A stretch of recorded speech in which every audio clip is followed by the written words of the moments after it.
The following podcast is an Embassy Row production.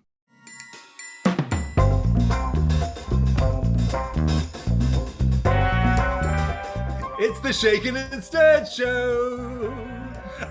I'm Nigel Barker in New York, and I'm with my wacky co-host Tom Astor in Oxford, England. Tom, you're in a rather jolly mood today.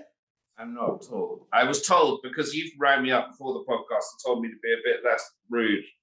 Well, you know, after our last guest basically said that you were a curmudgeon, and then after saying you were a curmudgeon, has now asked you to come on her podcast.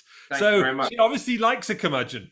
She was flirting with me because she runs dating. She knows a good date when she sees one. She's put enough of them together. Yeah, you're more like a prune than a date. But anyway, how are you, mate? Yeah, very well, thanks. Yes, very well. Yes, like, you know, usual. Less late at night here, actually, because the clocks have changed. So luckily, I'm on time. I have been out moments when we've got it a bit wrong, and I've been slipping into a nice hot bath, and you've run me saying, "Where are you?" But that, luckily, fact isn't happening. Although I do quite like it when you are sort of lying in the bath doing the podcast. Like, you know, we've done one from the bed, one from the bath. I mean, that would be brilliant. Next one's from the bath night. Depends actually who am I podcasting? It depends who you're podcasting. That in itself is who are we podcasting? Who are we podcasting? Let me podcast you. That sounds so weird and aggressive. It does sound rather odd. I'm not sure we're podcasting anyway. We can't give away our guest just yet, Tom. You know, that's not how we do it here. What are you drinking, old boy? You know, Nige, it's half term here. I've got my 12-year-old. It's just him and I. He's been out killing rabbits, shooting rabbits. To all those vegan listeners out there. He's been learning how to shoot and skin rabbits. Am I allowed to say that? I don't know. Of course you can. It is what it is. Whether you like it or not. I don't eat meat, but I'm listening to you. It is what it is. Anyway, he walked in earlier with a rabbit's tail, which is disgusting. Anyway, he's been learning how to skin rabbits and then for the pot and make them for the pot. So we eat what we kill. Let's just get that straight. That's good. And then I was just happened to be while he was out doing that, I was with this young guy who does all my vermin control on the farm. I was cooked up a steak, and there isn't to me anything that goes better with a steak than a really good bottle of claret. So tonight we're not reaching for the first aid, whatever they are. There's little cocktail funky things I've been using recently. I'm not going to be mixing anything clever up because it's already been done by a very clever person in France. And I am drinking, well, actually, sorry, I've drunk. No, I've still got some left. Haute Bataille, 2003. You know, as I said, there isn't anything that doesn't go down, doesn't suit a steak better. So I paired my drink to my food tonight, and that is why I thought if I then mixed a cocktail up on top of that, it would all go horribly wrong. So that's where I am. How about you? Well, I decided once, as usual, to do something perhaps a little on the nose. And I looked up my cocktails to find something a little different. And I come up with something which apparently is called the New Listing Lemon Drop. And how do I get to find something like the New Listing Lemon Drop? I looked up real estate cocktails, cocktails for real estate agents or realtors, as they call them over here. And this one was one of the ones that popped up that I actually had the ingredients. It's vodka, triple sec, sugar, lemon juice, and you can put a cherry on top, although I didn't have any cherries. And I'm actually not very fond of maraschino cherries, so I decided not to go with it anyway. Simply mix the vodka, triple sec, sugar, and lemon juice in a cocktail shaker over ice until the sugar kind of blends down. I poured it with a strainer into a martini glass, and voila, and here it is. And it's a kind of little giveaway of our guest today. Cheers, mate. Probably lethal. Chin chin, but I haven't drunk a bottle of wine, so... I haven't actually drunk a bottle. It's half, isn't that? Yeah, actually, that's really good. That's really yummy. Yeah, I'm fond of lemon. So anything like that, lemon drop, lemon. That sounds quite sweet, what you're drinking. It is a little sweet with the sugar, but the lemon cuts it, so it's quite nice actually. It does taste like a lemon drop, one of those sweets. Remember those sweet lemon drop sweets that we used to have when we were kids? Yeah, absolutely. I love them with a bit sherbety bit Sherbet. milk. That's what it tastes like. It has that sherbety flavour to it. So it's actually. Is that what an estate agent, a realtor, tastes like? I mean, why? I have no idea. I think it was just an idea of putting the new listing in front of a lemon drop, and that was about it, basically. New listing. That was it. That was it, Tommy boy. I'm glad you're on the ball today. Now, and if any one of our diehard fans out there have been listening to every single podcast we've ever done, never missed those ones people who have never missed any of them, of which there are many. You'll remember that we once had, during the early days, a certain Ryan Serhant on this program, didn't we? Who was absolutely. We managed to. For some reason, we ended up singing that song. Do you want to sing? Go for it. You started off, and I'll carry on. Actually, do you know what? No, if anyone wants to hear what we sang to Ryan Serhant, which took him completely by surprise and really was quite a bizarre thing to do, looking back on it, you'll have to go back and listen to our own podcast. Booze News is, in fact, that former MI6 spy shares her secret of living to 110. And yes, what is her secret to living to 110? Lots of red wine, by all accounts. Now, reaching 110 is no easy feat, people. There are very, very few people in the world who can say they're 110. Eileen Ash is one of them. She's an English lady. She has her career, her life has been quite extraordinary. Not just has she been an MI6 spy, but she also played for England on the cricket team in the 1930s and 40s. She was an avid golfer, and check this out, she learned to drive when she was 98. I mean, I don't even think that would be even legal, to be honest with you. But she celebrates her birthday, and she's from Norwich in England, and she had a big birthday party. She got another letter from the Queen. I guess you get one when you're 100, but then you get one every year after, because quite frankly, if you're still alive after 100, you deserve to have at least a letter from the Queen. So congratulations. And she's doing very well. She's very smiley, giggly. She had a big party with lots of her favourite red wine there, and I just thought that is really something worth celebrating. Booze News today. Here's to Eileen Ash. Long life and plenty of red wine. Cheers, Eileen. Come on, Eileen. You know what? I mean, that's appropriate then that I'm drinking a glass of red wine. It is. See you when we're 100, mate. Absolutely. Not if you carry on drinking that lemon drop stuff. Doesn't sound very healthy. Now we have a rather wonderful guest today. Our guest this week is a mother, entrepreneur, real estate agent, and author. She can currently be seen on the 13th season of Bravo's $1 Million Listing LA and is the first and only female cast member. Her new book, Fear is Just a Four-Letter Word, spent weeks on the Wall Street Journal bestsellers list. Please welcome Tracy Tutor. Tracy, how are you? Cheers, guys. How are you? Yes. Very well Cheers. indeed. Looks like you're drinking a rather nice glass of white wine. What is that?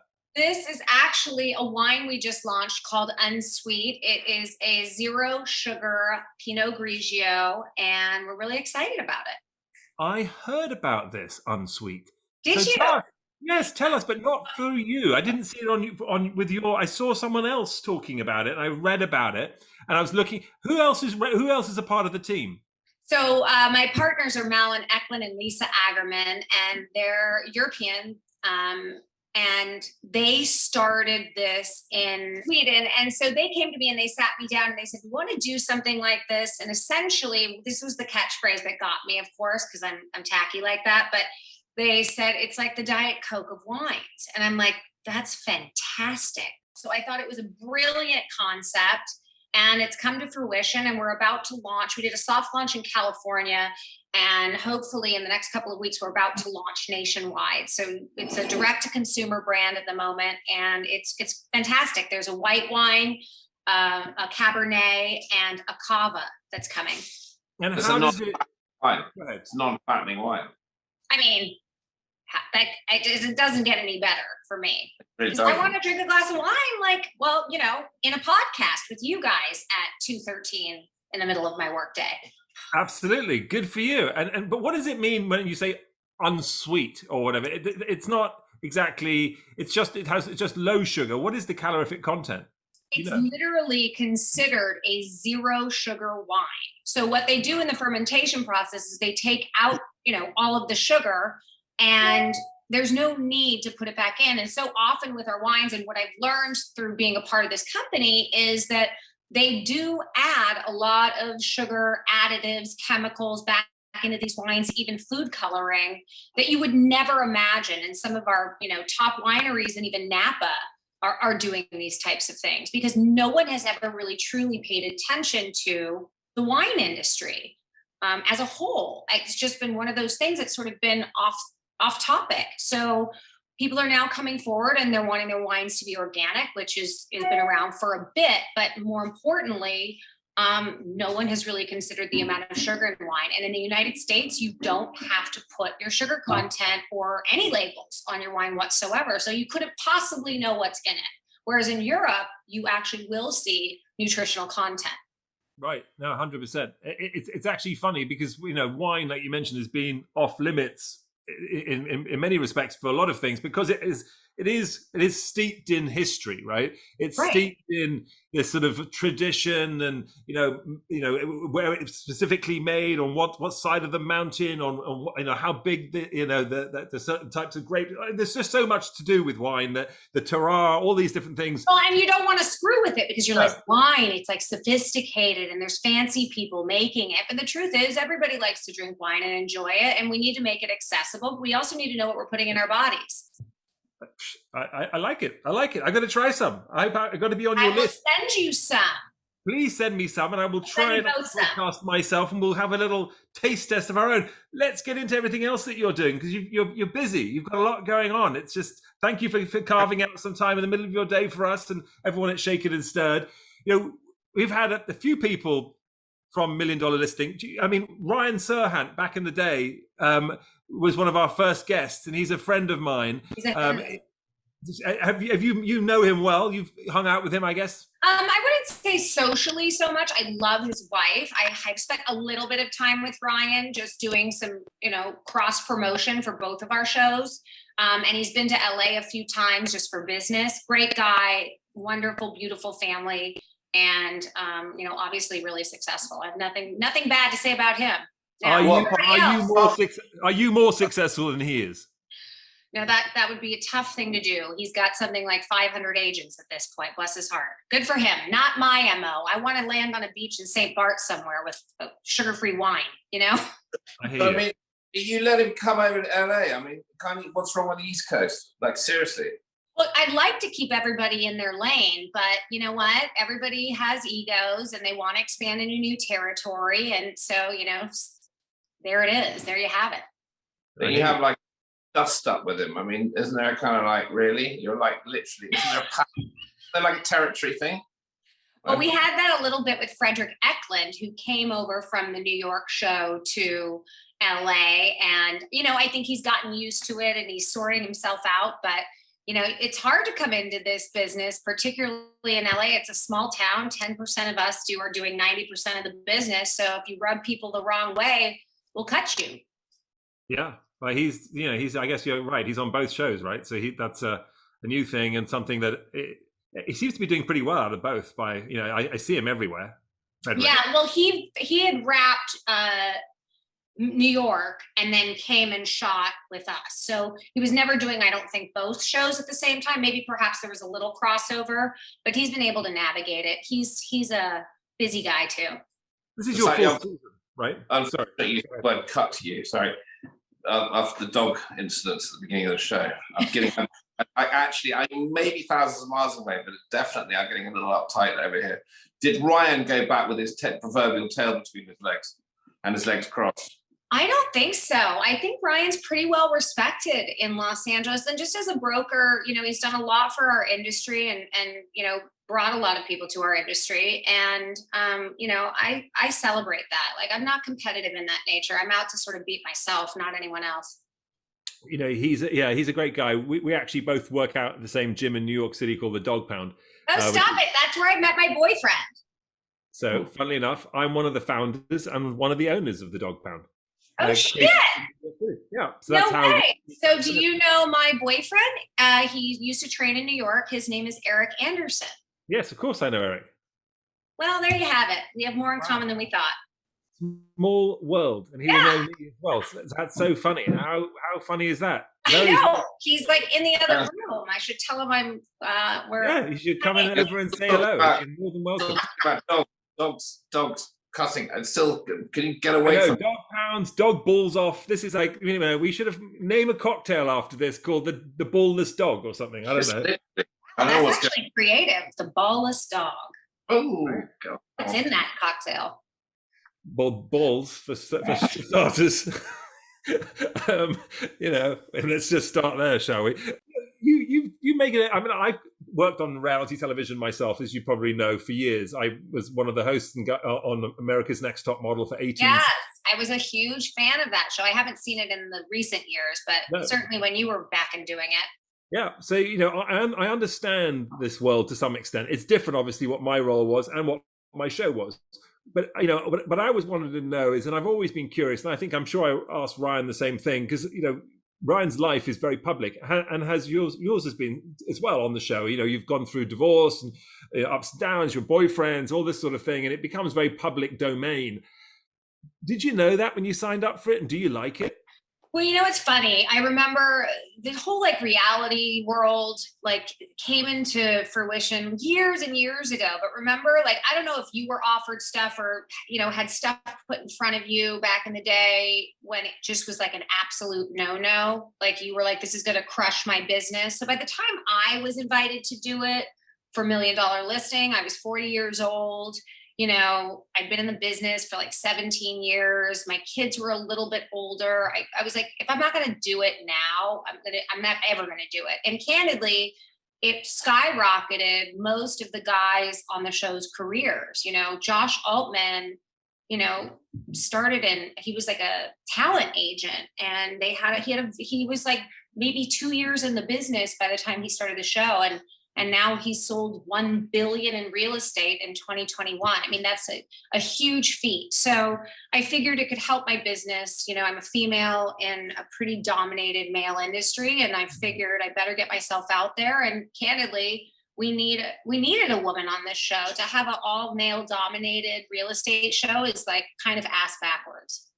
Well, here. And actually funny that you should say that, because I've often thought, in a way, for a show, especially on Bravo, that it seemed to be rather extraordinary that you were the first, right? And that the first female cast member, and it's high time. And actually, any house that I've ever bought has actually always been from a female realtor. I've never actually bought one from a man before. So the industry does it. Is it? You said the industry is dominated by men, but is it completely? No, it's actually dominated by women. 60% of the brokers, more or less, are females. But when you start to look at the top tier and the corporate environment of real estate, run by men entirely. And I ended up going to an agency called Douglas Elliman, who was, a huge broker in New York, and they had come to LA about 7 years ago. And it was, at the time, the president of the company was a woman, and the woman who ran new development, who does all the big high rises, and her name's Susan DeFranca, and she used to work at Related. She was at the forefront of a majority of the vertical living industry. So I was there's two females at the forefront of this company, along with Howard Lorber. I want to be here, because I had been in a boys club, and granted, I was the sidekick, because I have a lot of masculine energy, but it was never one of them. And so it was time. And I'm really happy that I made that move. And then, of course, that's when I did the show. So it's been a really positive experience. And it opened up doors. And now it's I'm mentoring females. And I wrote a book about, gaining confidence as a female entrepreneur, and how to walk into rooms and sort of understand how to navigate male egos.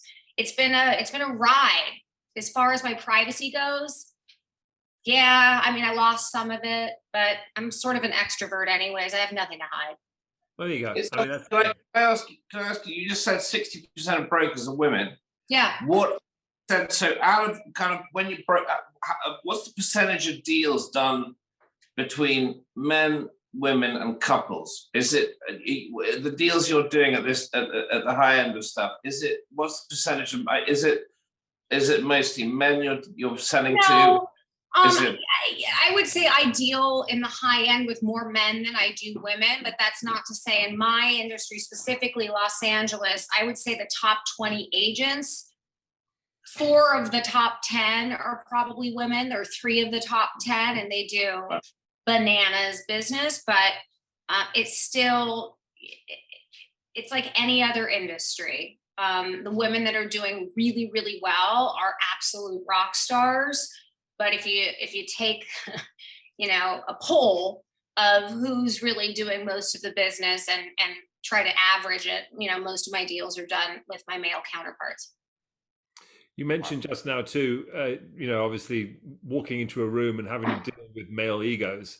Um, you know, what is your sort of big takeaway there? What are you trying to let people know? I mean, I imagine this is in your book, right? Fear is just a 4-letter word. I mean, this is part of it. It's a sort of a workbook, I'm assuming, where people can learn from it and kind of pick up. It's a little bit of a step by step, but also a lot to do with my experiences and sort of growing up in the business and failure, really, and how to recover from it. Because I didn't become like an overnight success. Obviously, I've been doing this 22 years, and it's taken me a long time to fight for my position in this business. And whether that's because I'm a female with a strong personality, or a mother of 2, or a divorcee who can't manage her business and get divorced at the same time, or whatever the traditional ideologies are that we've all lived with, that sort of fell on me. And I felt like it was time for me to write a book about my experiences, how I sort of recovered from that and got to the other side. And it didn't come without risk,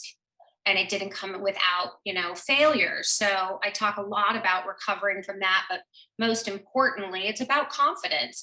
And I think that doesn't necessarily have to be something that happens to a woman when she enters her 40s.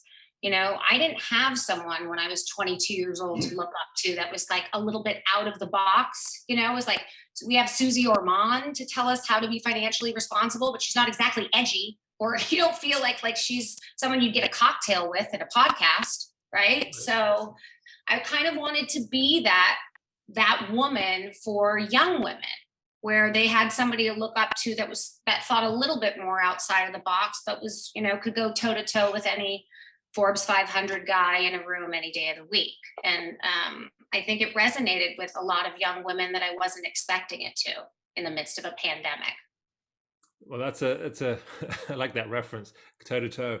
But and absolutely, why not? And you've certainly got the confidence. But where does that confidence come from? Where did it originally come from? Because clearly, it isn't easy to get to the top of any business, really. But certainly as a woman, and we've had lots of women on the show who have talked about similar instances in different industries and different businesses, whether it's even being a comic or being a doctor of some sort, or being an expert, an author, or whatever it is. It's always tougher, it seems, for women. There's no doubt about it. We hear this over and over again. In your industry, obviously, when you're out there selling incredibly expensive property potentially to people, how did you learn to pick yourself up, I guess, and then get confidence from that moment when you were perhaps in defeat? Well, I think it all starts with what we were sort of originally and traditionally taught as women, to sort of be meek and quiet and listen. And the men go out and hunt and gather, and we stay home and nurture. And these days, that's obviously not what's happening. But how do we transition out of understanding what the narrative has been for the last, 100 years plus to where we all are today? And I think that shift is happening. But I think it's, I grew up with a really sort of rough dad who is a contractor by nature. He was an Armenian, came here, or my grandparents came here as immigrants off the boat and had my dad. And so he grew up in America and really was a tough kid. And so I grew up around that on job sites. So I always kind of had a little bit of a gruff side and some grit, but I used to think that I had to be really tough and I had to be like a man in order to be respected. The idea of dressing down in a meeting, making sure that you're professional. Don't wear too much makeup, but make sure you wear just enough. don't paint your nails a particular color, and make sure you don't wear a heel that's too high. Wear a men's suit, but not too tailored, because then it will appear tight. It's like all this bullshit was kind of getting in the way of things. And so what I've discovered that is more interesting, and I think what men respond to more, is sort of embracing the femininity about myself and allowing myself to be sexy and smart at the same time. And I think that in and of itself is sort of proving it wrong, right? By being in the room and wearing what makes me feel good and powerful, not what the expectation of the men that I'm sitting across from is, but also being able to speak intelligently and communicate what I'm trying to get across and make a connection, because that ultimately is what makes us able to sort of interact with one another and want to trust each other enough to spend money. Yeah, no, for sure. And interestingly enough, I think too, that sort of approach, men are so obvious half the time that, you know, if you dress the way you want to dress versus the way perhaps society says you should dress to fit in, you're going to actually disarm people before they even get going. Because they're going to be thinking about something else, like, oh, look at her dress or her outfit, or her hair is done this way, or she's got bright, nail varnish on, or maybe she's not going to be serious, but then you knock them down with the fact that you're smarter than they are, sort of better read than they are, more knowledgeable than they are, and all the rest of it, and has nothing to do with the fact of the facade. You have kids, you mentioned. How old are your kids? My daughter Juliet is like 15 and a half. She'll be 16 in January, and Scarlett's 13. How do they react to mum being such a sort of power mum? And are they obviously clearly proud, but I mean, and I imagine hard being a single mum too, but they're kind of like little mini feminists in the making. My daughters are headstrong but respectful. I've sort of not been that helicopter parent, sometimes to my detriment, but for the most part, I've allowed them to fail along the way, make mistakes while they're under my roof. So now it's like I've got a 15-year-old who has the soul of like an old soul of like a 60-year-old woman, but operating in this little sort of 15-year-old feminist body that wants to challenge the status quo. So I think she actually appreciates it. And more so, I think because of COVID and them being home and me doing so much of this. And I was promoting my book at the time. So there was a lot of dynamics and a lot of podcasts and things that we were talking about that they'd be like studying right there, listening, and it was powerful for them. And so it's been a blessing. I think, I'm very proud of my girls. Amazing. No, for sure. I've got a daughter who's 12 years old, going on 13, and going to be, well, more like going on 21, to be honest, but she will be 13 in a moment. And it is a sort of a bright new world for them, I think, and for her specifically. And I have a son who's 15 as well. My daughter, I took her to the Girl Up Foundation gala in Los Angeles 2 years ago when we could travel, and it was amazing for her to be around all these incredible women who were obviously speaking up for gender equality and what have you, and making a difference. And someone like yourself, I see as a sort of a champion of that motion on television too. You're out, you're not just doing it in the background, you're out there living it for people to see, and clearly writing books about it as well. I mean, what are you really hoping people are going to get out of your book? I mean, other than just hearing your life story, and you mentioned learning perhaps to be more confident, but is that the main hope for people to get from your book? I mean, the truth is, I don't think any woman in her 20s has a real authentic sense of confidence. I think, it was like what I used to do, fake it until you make it, right? But the authenticity piece is crucial. So I talk a lot about sort of finding yourself a little bit and sort of asking yourself, a lot of questions. And then really doing the work, because in my opinion, it's practice. We don't wake up and create a habit by reading a book and then putting it down and going, wow, great book, took a couple of really great tips away from it. It's like you have to put it to your daily life. So I talk a lot about sort of recreating moments and certain things and steps you can take to become more confident, starting with raising your hand in certain business meetings in front of a crowd of 100 if you're more of an introvert. Like, it just is a step-by-step process. And you're going to fail. And then it becomes, so how do I pick myself back up and get up again and do it? Well, I have steps for that too, but it is a process. And I think it's a very sort of hands-on, relatable book for women who not only are in their 20s, but also maybe getting divorced in their 40s and sort of gave up a lot to get married, have children, and go sort of a more traditional route. Some of them being attorneys, doctors, successful executives. I have a lot of friends that, gave up a lot to take that path and are now sort of trying to find themselves again in their mid 40s. It's a very bizarre experience to sort of reinvent yourself at that age. So at my age. No, well, I mean, age is one of those things where, men play down age all the time.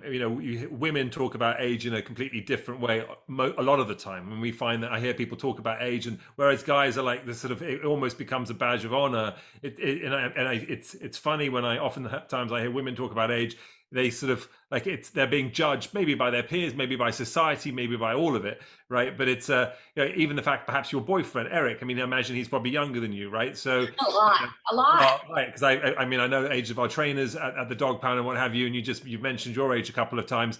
Is that something when you're in the public, you don't care? That's something that a man would do in a heartbeat. Have a girlfriend that was younger than him. Why should it make any difference the other way around? We can say that over and over again, but we all know that it makes a difference.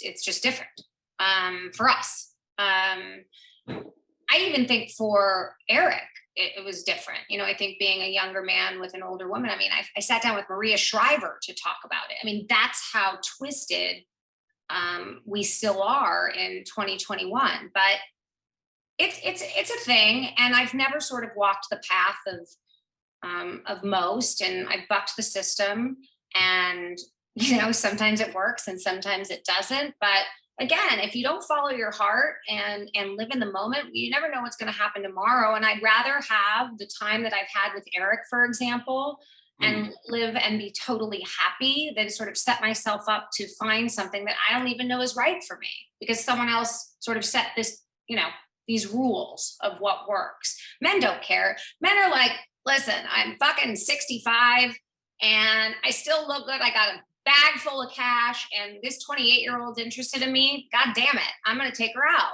And that's just the nature of the beast.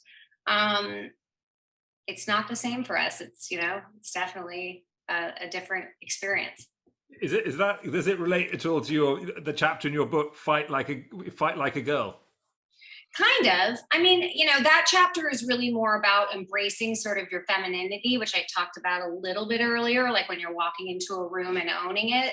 There's, I can talk tough. That comes very naturally to me because I grew up with a contractor for a dad who was, every other word was a curse word. And now he looks at me and he's like, Tracy, can you please make an effort to not use the F word twice during our conversation? But it's the nature of how I grew up. It's who I am, and I'm not going to apologize for it. But there is a place for using your femininity to, gain power. And I don't think that a lot of people understand that. So when I say fight like a girl, it sometimes is using your feminine woes to sort of flip the script on somebody.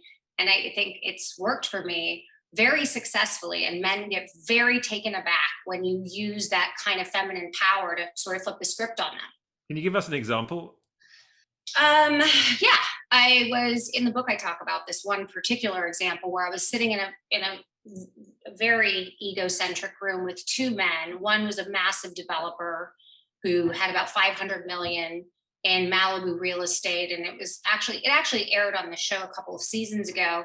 And the other guy was an Israeli developer that was in LA, who was looking to pick up a big portfolio of properties and develop them on his own. And I'm sitting in between the two of them. And it was like blow for blow, like an ego conversation between the two. It's like they were volleying back and forth, like who had the bigger balls. Right. Yes. Right. And I found myself getting irritated because I couldn't get a word in edgewise, and they weren't going anywhere with the negotiation. And it was a lot of money on the line. And so I chimed in and I said, can we just kind of get down to business and start talking about the nature of this portfolio and what you're actually trying to do? Because it sounds like you're interested in A, B, and C. And he looked at me and interrupted me and said, you seem a little off, like you're a little cranky, like you're not having a good time. Are you on your period or something? Wow.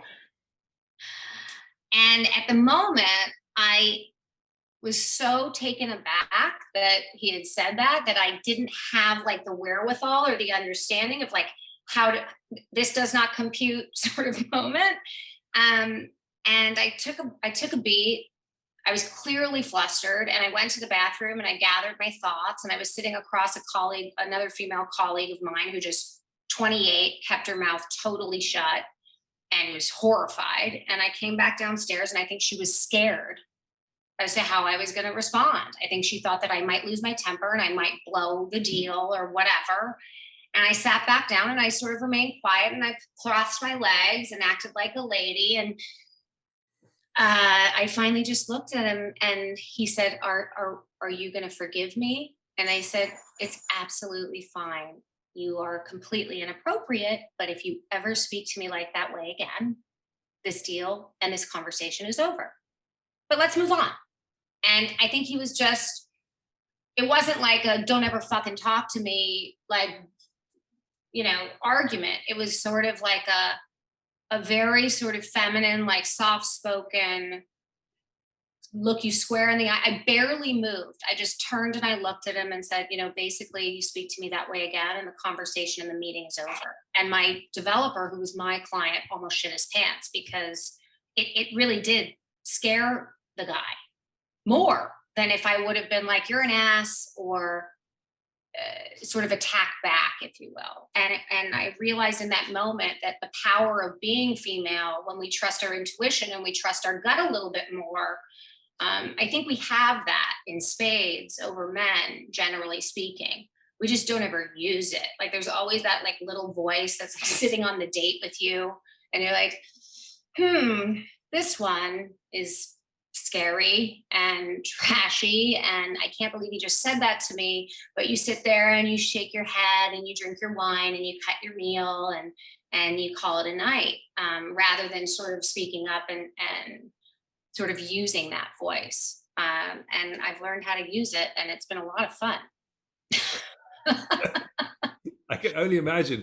By the way, yeah, I mean, the fact that you were just remained calm in that moment too, and the guy was clearly being a jackass, you know what I mean, was just... I didn't, like, not initially. And that's sort of the part of it that was like the learning moment for me. Like I was dying and sweating on the inside. And when I got into the car, I totally sobbed, but I went to the bathroom, I paced, I was sweating, I was so upset, but I had to, in that moment, say something to defend myself rather than going back and sending some lame email or talking about it with someone else to share my hurt feelings. It was like, no, speak up for yourself and like a guy would. Like if you're in a boardroom and someone challenges you, you're not going to sit there and take it. You're going to turn to them and you're going to say, I don't appreciate the way you're talking to me.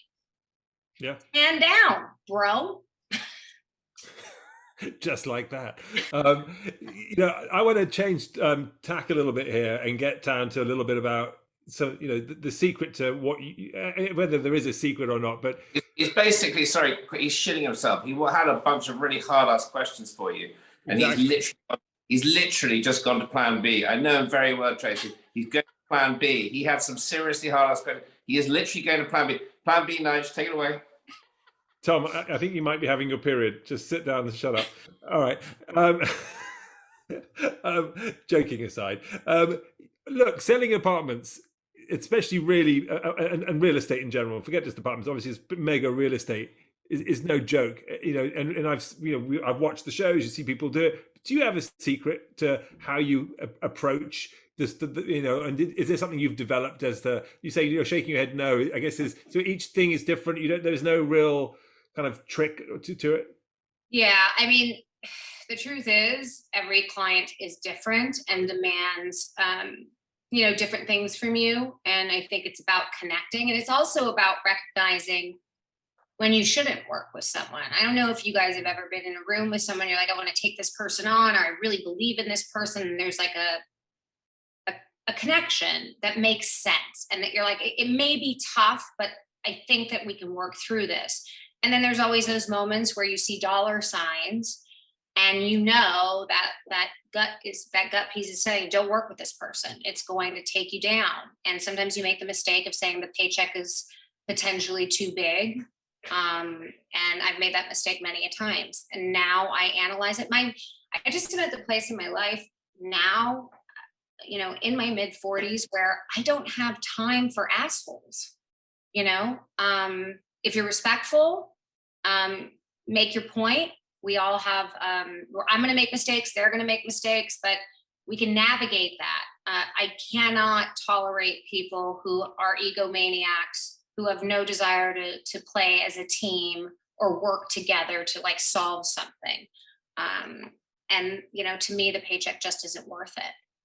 No, I can imagine that. I mean, it's funny because literally the next question I've written down over here, because I was looking through what you've been doing in your career, and I was very fascinated with, the sort of the approach. But I literally like, do you have to customize your sale approach depending on the buyer, right? And that's exactly what you just said. You do. I mean, you must have come across some strange characters in your time, in these sort of instances. My sister-in-law has recently, I guess, taken the exam to become a realtor, and she's busily doing it. Just sold her first property that she's so very early on, and super excited about doing it and what have you. But there's a legitimate fear, she said, sometimes to being in an apartment by herself with, say, a male buyer, and that she's the way that they're trained, that she's never there by herself, she's always there with someone.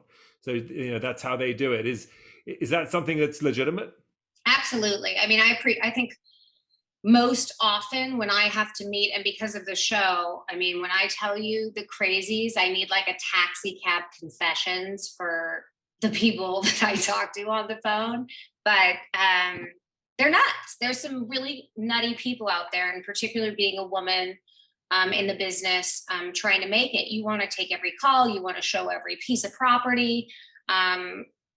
I've learned how to, hold myself and have a stance that's intimidating enough to someone I don't know.